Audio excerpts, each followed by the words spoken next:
pakken het wel op. Je hoeft ze niet per se iets te leren wat ze al kennen of zo, wat ze horen op de radio.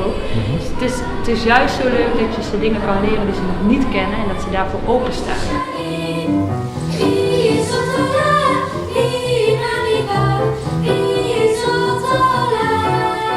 Ik denk dat de meerwaarde van dit kinderkoorfestival is dat je behalve kan optreden, naar elkaar kan luisteren, ook nog aan alle leuke workshops mee kan doen, even je lijf losmaken en het gewoon gezellig hebben met elkaar.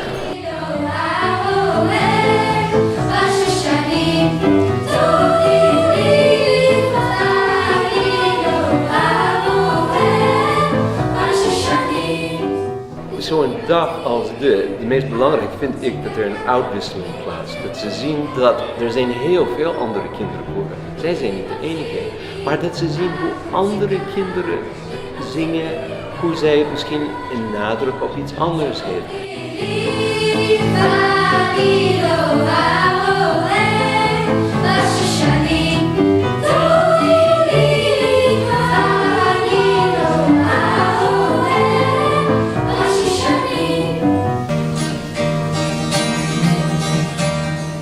Ik denk dat de ongedwongenheid wat hier heerst, dat ze gewoon hun ding kunnen zingen, met attributen de optredens kunnen aankleden, dat maakt dat het gewoon op een hele leuke manier interessant wordt om eraan mee te doen.